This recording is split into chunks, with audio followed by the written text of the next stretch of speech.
Olá pessoal, tudo bem com vocês? Sejam todos muito bem-vindos ao Clube dos Dividendos. Espero que esteja tudo em ordem por aí, pós ou mais ou menos durante, feriadão de Natal, que todos tenham descansado e também se reunido com família. Hoje é dia 25, ainda Natal, ainda um período natalino aqui por hora. Quando vos falo, eu sou Bruno Mazzoni, agora são 19h36 do dia 25, pessoal. Estou retomando aqui as atividades de construção de conteúdo, mas também de planejamento para 2024. E até por esse planejamento estar em pauta aqui na minha vida pessoal, eu resolvi também criar um conteúdo para vocês macro. O que analisar para 2024, em que momento do ciclo estamos, qual o potencial da bolsa, onde investir em 2024 para você, iniciante na bolsa de valores, ancorar a expectativa. Aqui não vai ter o nome de uma ação, vamos falar sobre setores especificamente, mas não de uma ação em específico, mas vai olhar para 2024 e tentar ancorar de maneira pragmática as expectativas para renda variável no ano que vem. Certo? As pautas do vídeo de hoje, pessoal, serão as seguintes. A gente vai falar sobre Bovespa e taxa de juros. Falaremos somente sobre taxa de juros. Depois nós vamos aqui para a taxa de juros versus a curva de juros, que tem ali sempre uma charada, sempre momentos pequenos dentro de um ciclo maior, que é o ciclo de política monetária. Tem os ruídos, Depois nós vamos aqui para o principal gráfico macro da Bolsa, que é a Selic versus o IPCA de 12 meses acumulado, que a gente pode olhar para 2024. E aí eu vou comentar um pouco sobre análise técnica, pessoal, mas caio direto no setorial year to date. Quem mais performou, qual foi o setor que melhor performou em 2024, que melhor desempenhou aí rendimento para acionista em 2024. E terminamos no mapa de calor, também mais para gerar insights sobre os setores que eu vou comentar, do que necessariamente uma ação ou algum stock picking para 2024. Então, o principal papo, pessoal, enquanto eu giro aqui o disclaimer para vocês, vai ser como ancorar as expectativas para 2024, para que você que me assista aqui e que fique até o final não dependa exclusivamente das manchetes para o ano que vem, das headlines, dos títulos, das reportagens. Você consiga construir um cenário macro mínimo ali para ancorar a expectativa de quanto a bolsa, logo as suas ações, sua carteira de renda variável pode performar. Esse é o grande objetivo. Considere se inscrever no canal. Eu sou Bruno Mazzoni, aqui no Clube dos Dividendos, eu, analista técnico, estou sempre compartilhando todos os dias conteúdo sobre ações, geralmente sobre dividendos ou ações que pagam dividendos. Algumas vezes, pessoal, falo sobre macro, falo também sobre temas específicos. Então, considere se inscrever, ative as notificações. E se você tem alguma sugestão, fique à vontade, pessoal. Apesar de Clube dos Dividendos aqui, eu também falo sobre ações como, por exemplo, a Magalu. Bom, vamos lá, pessoal. Primeiro gráfico, bonitão para vocês, o Ibovespa na parte superior, curva de juros na parte inferior, que eu quero trazer para vocês. A velha máxima que boa parte de quem me acompanha já sabe. Curva de juros, taxa Selic para baixo, ou seja, corte taxa de Selic via Banco Central, via reunião do Conselho Monetário Nacional, Copom, necessariamente joga, ou necessariamente não, muito provavelmente joga uma tendência de alta para a bolsa. Qual foi o único momento que isso não aconteceu? De 2008 para cá, pessoal. Estamos falando ali de um corte de juros artificial do Tombini de 2012 a 2013. Foi o único momento em que corte de juros aconteceu e bolsa caiu. Único momento. Pessoal, o único momento que nós tivemos de 1, 2, 3, 4 ciclos aproximadamente de corte de juros nos últimos 10 anos, em que a bolsa teve tendência de alta. Não que ela subiu em linha reta, mas ela teve tendência de alta. Então, uma das primeiras análises é sim você iniciar o ano de 2024 sabendo que estamos em um ciclo de juros, em que, diferentemente de 2012 a 2013, esse ciclo de juros, ou seja, de corte de juros, está, entre aspas, ancorado, a palavra da Faria Lima, Ou seja, o Banco Central está conversando com o mercado e vice-versa. Eles estão na mesma página, estão ancorados com as mesmas expectativas, então não há conflito entre banqueiro central e mercado financeiro. Não, para onde ele está indo, o mercado está acreditando e está ditando. Então esse aqui é um asterisco importante, porque, pessoal, apesar de estar na estatística, temos um nuance ali bem idiosincrático daquele momento. Então não dá para se replicar, ou pelo menos eu acredito que não se deve replicar para o futuro como uma expectativa. Acho que é muito melhor os outros cortes de juros serem estudados, porque nós tivemos aí nos outros cortes de juros uma certa sinergia entre o que o Banco Central está fazendo e o que o mercado esperava que ele fizesse. Logo, né, o mercado acabou respondendo corretamente. Curva de juros, taxa de juros para baixo, pode ser curva de juros também, né? E bolsa para cima. Certo? Quais foram as valorizações da bolsa, né? Eu trouxe aqui bem de maneira grosseira, pessoal, tá? Alguns ciclos, ciclos que duraram aí mais de 500 dias, 78% de alta ali entre 2009 a 2011, tá? Depois nós tivemos em um outro momento mais 78% de alta aproximadamente, tá? 1.155 dias, tá? Aqui dias corridos, não dias úteis, tá? E agora recentemente nós temos mais uma possibilidade de corte. Tá? Mais uma possibilidade de crescimento, e aí eu só fiz uma projeção também grotesca, pessoal. Se o Ibovespa, com esse ciclo atual de corte de juros, subir 78%, estou falando aí de 220 mil pontos, tá? Não é esse meu alvo para o ano que vem, tampouco, pessoal, para 2025, mas a gente vai construindo ali um pouquinho do histórico, e para dizer o principal desse slide é: ancoragem de expectativa para a renda variável em 2024, pessoal, é positiva, tá? É bem positiva. E a primeira análise a gente tem que fazer por ciclo monetário, porque o ciclo monetário é o que dá tendência. O fiscal gera ruído de curtíssimo prazo que mexe na curva de juros. E a gente já vai falar sobre a curva logo. Mas o ciclo monetário, ancorado do jeito que está, gera tendência. E qual tendência que é essa para a renda variável? Alta. Tá? Para a Selic, baixa. Tá? A gente já vai falar dessa Selic que está contratada a queda até julho, agosto de 2024. Então, o primeiro semestre deve ser de 0,50, de 40 em 40 dias, que é a reunião do Copom. Tá? Então, pegar a agenda do Copom lá no site do Banco Central, para você saber lá as quartas-feiras bacanas dos cortes de juros. Beleza? Então, 0,50 a gente deve chegar, pessoal, a depender do economista, 9,25, a depender do economista, 8,75. Eu vou trabalhar aqui nesse vídeo, pessoal, com essa expectativa, tá? Entre 9,25 e 8,75, tá? E nesse gráfico, apesar de simplório, pessoal, ele também, para mim, quem gosta de análise gráfica, né, é importante, tá? Porque dá a tendência da nossa taxa de juros do plano real para cá. Então, a tendência ela é nítida de baixa, apesar dos ciclos de alta, tá? Dos momentos de aumento de juros, tá? A tendência, mesmo com pandemia, pessoal, é de baixa, tá?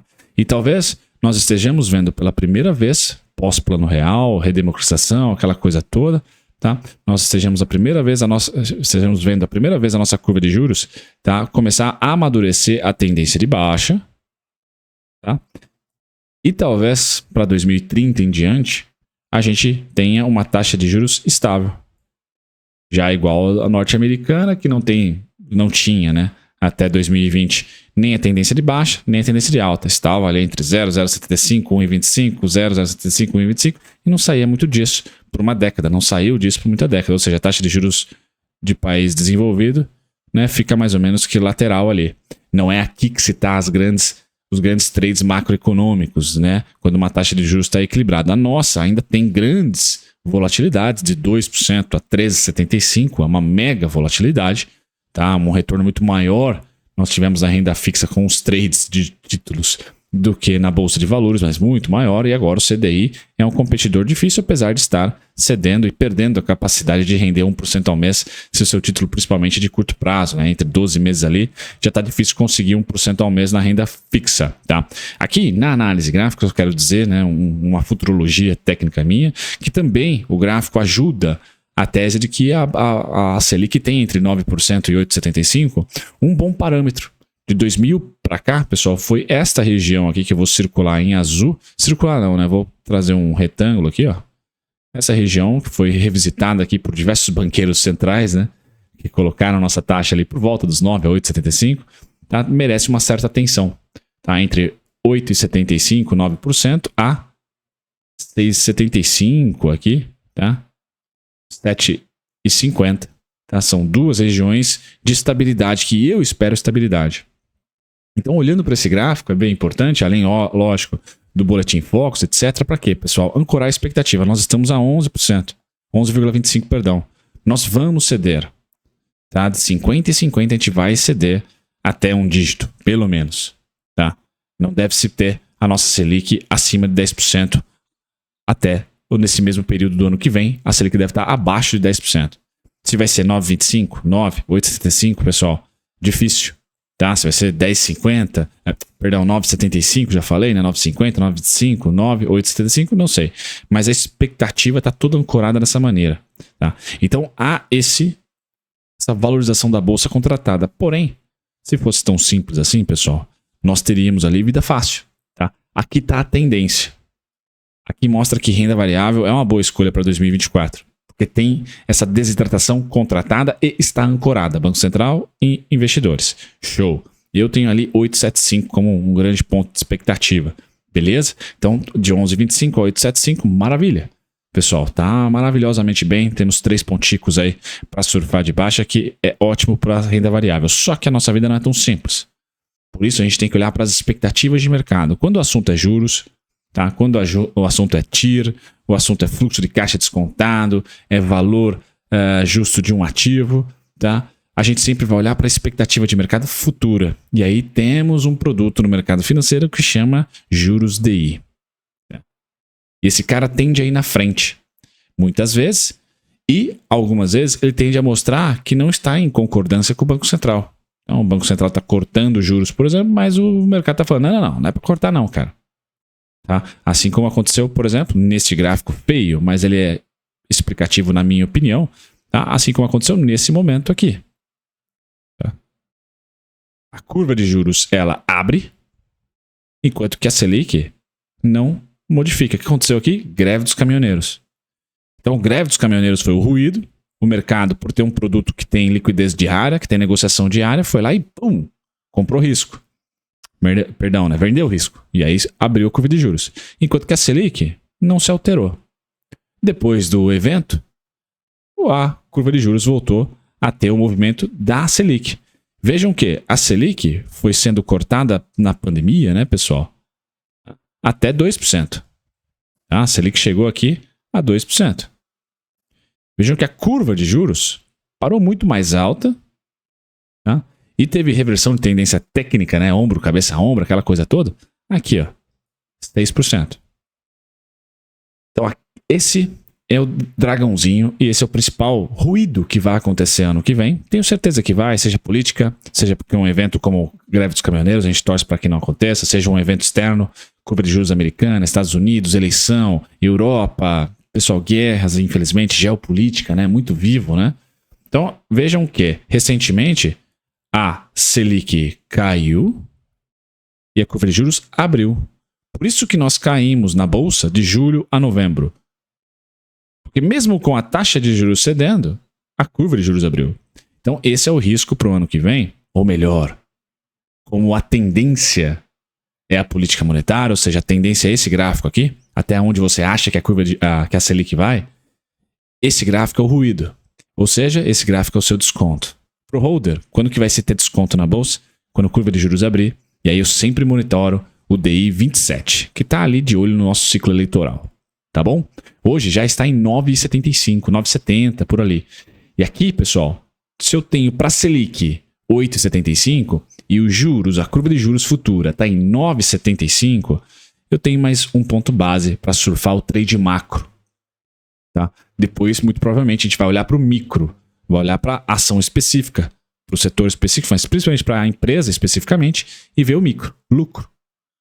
Dá balanço. O balanço vai voltar a ter importância, na minha opinião, quando a curva de juros apontar para a gente 8,75, 9,25, 8,25, ou seja, quando a curva de juros 2027 estou usando, já sinalizar o que para mim a Selic será daqui a 6, 12 meses.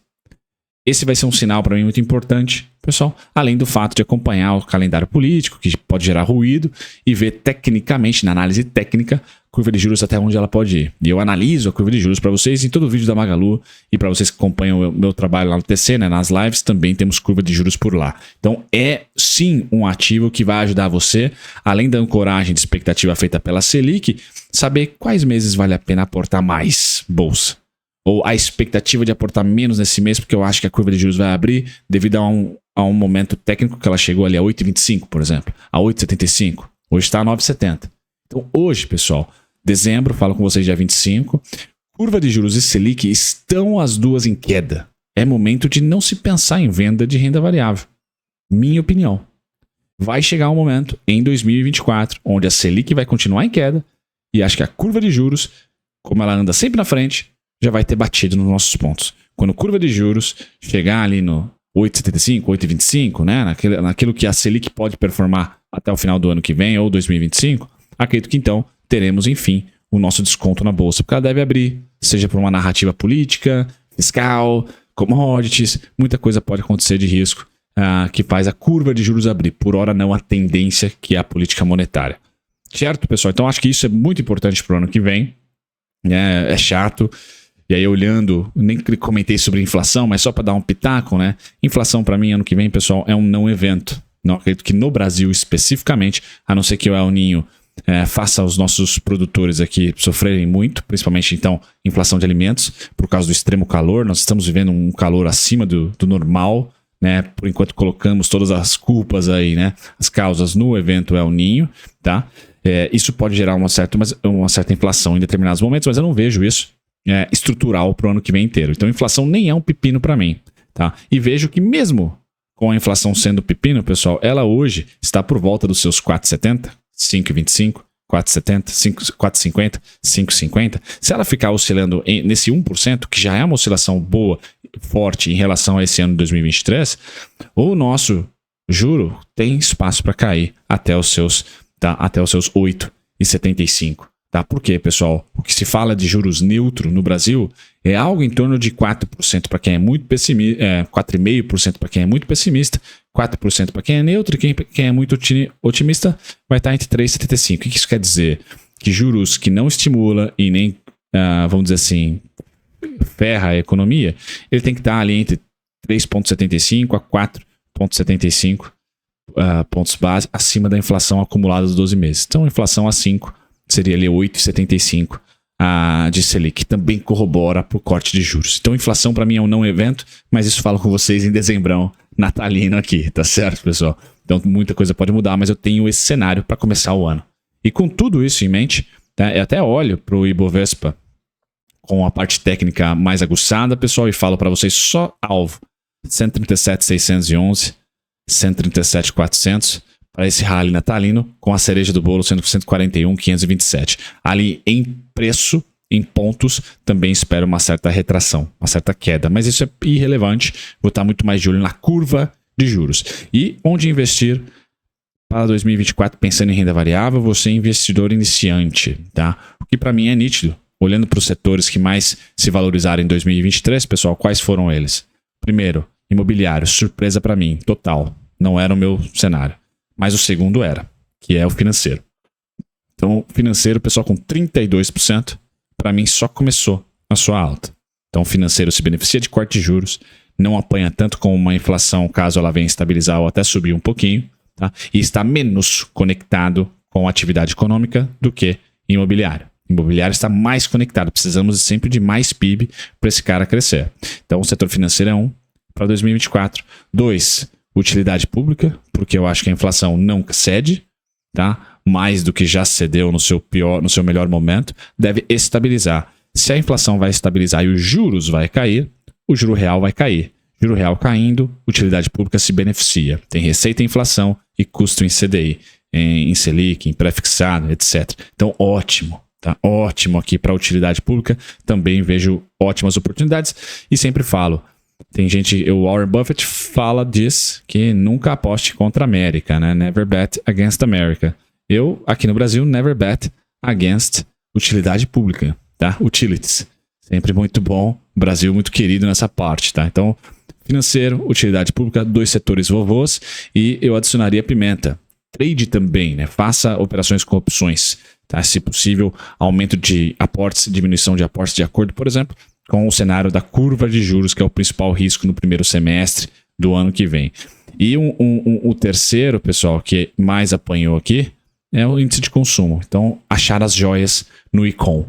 Tá? Então, grande parte do patrimônio é vovô, financeiro e utilidade pública. e o cavalo de corrida acertar uma Raia Drogasil, acertar uma Croton lá em 2011, né? Acertar uma TOTUS também, que cresceu bastante, certo? Acertar empresas, embora a TOTUS não esteja conectada com o ICOM ali fortemente, mas aqui no ICOM eu vejo que tem grandes empresas, inclusive do setor alimentício, tá? Na minha opinião ali, Açaí, Grupo Mateus, são muito interessantes setores aí que podem se beneficiar de repente de um poder de compra brasileiro diminuindo, vir a diminuir em 2024, e aí as pessoas utilizando ali a substituição por o atacarejo ganhando mais força. Então, dentro do setor de consumo e varejo, a gente tem que navegar um pouquinho com mais cautela, mas vejo esses 3 setores, pessoal. Financeiro continuando sua tendência, tá? E sendo talvez o melhor para o ano que vem. Volto a ter ele como o melhor do ano que vem em utilidade pública, tá? E com quem que é o perigo, e foi o pior setor desse ano, pessoal, materiais básicos, ou seja, commodities. Tá? Aqui, para mim, mora o principal perigo. Beleza? Então, para bater o Ibovespa, eu não vejo ali, meu cuidado é com o material básico. Eu sempre falo da Vale, que eu não estou otimista para a Vale, tá? E aqui, então, entre as metálicas, você precisa de China voando. Se você acha que China vai voar, show, pessoal. De último, tá? Ele pode ser o primeiro e levar o Ibovespa. Só não é o meu cenário base. Tá? Então, índice financeiro, utilidade pública e o ICOM, de olho nesses 3, já que o IMOB subiu bastante, o ICOM ficou para trás e a curva de juros ainda tem para ceder e a Selic ainda tem para ceder. Então, o grande cavalo de corrida está no ICOM. Tá? E os mais fáceis, dividendos, liquidez, tá? E crescimento também de patrimônio, ganho de capital financeiro, índice financeiro. Eu gosto muito da Porto Seguro, já falei para vocês. E utilidade pública. Beleza? Depois você sai do setor, vale a pena você vir para as blue chips, se você é mais vovô, tá? Ou se você é o cara mais dinâmico, mais ali apimentado, vá para todas as ações do Ibovespa e escolham o filtro year to date. Tá? A rentabilidade no ano. Quanto subiu, subiu quanto? Quando desceu, desceu quanto? E dentro dessa fotografia, então, vá para o setor, por exemplo, que nem eu falei, de comércio de varejo. Tá? Um setor que pode ser o seu cavalo de corrida para o ano que vem. Clique nesse setor e veja o que temos de bom, o que temos de ruim ali. Navegue em todas as companhias listadas ali e veja quanto caiu quanto. Tá? Depois você vai ali para os seus fundamentos, valuation e termina com análise técnica se assim você gostar. Tá? Mas façam essa análise, pessoal, para finalizar o vídeo com diquinha, né? Eu acho que a diquinha é você olhar para a curva de juros, fazer uma projeção de cenário base para a sua Selic, depois curva de juros. Se tem problema com a inflação, faça um estudo da inflação também, né? O gráfico da inflação está aqui para vocês, pós-plano real. Tá? E aí sim você vai para o setor e stock picking. Tá? No stock picking, usem o fechamento do ano. Porque gestor, dinheiro grande, olha ano, fechamento de ano. Tá ruim? Foi bom? O que tá barato? Tá? Então isso é interessante. E aí sim, viu alguma coisa que está cedendo bastante, ou viu uma empresa que você conhece e acha bacana, você vai para a parte de micro, fundamentos, valuation e, se quiser, análise gráfica no final. Beleza, pessoal? Feito isso, um grande abraço, um ótimo 2024. Embora esse vídeo aqui fique no hiato entre Natal e Ano Novo, então temos ainda bastante conteúdo ao longo dessa semana. A agenda de dividendos está repleta. Não deixe de acessar o nosso Telegram lá, que está com todos os prints das datas cortes e ainda está rolando, acho que até o final do ano, agora não lembro a data de término, mas está rolando o cupom do MacroTrader. Deve estar rolando, pessoal. Quem se interessar, manda e-mail para mim que eu vejo o cupom lá se está rolando ou não. Mas muito obrigado a todos que patrocinaram o canal, que são fãs aí de análise macro com micro. Tá? É isso que o MacroTrader fala. Vitalício e com cupom. Creio, pessoal, que esteja funcionando. Se você tiver dúvida, manda e-mail para mim, clube.dividendos@gmail.com, e eu aqui reativo ali o cupom, que deve estar até dia 31 de dezembro ou fechou agora dia 25 no Natal. Certo? Feito isso, pessoal, uma ótima semaninha aí, a última de 2023. Um abraço. Tchau, tchau.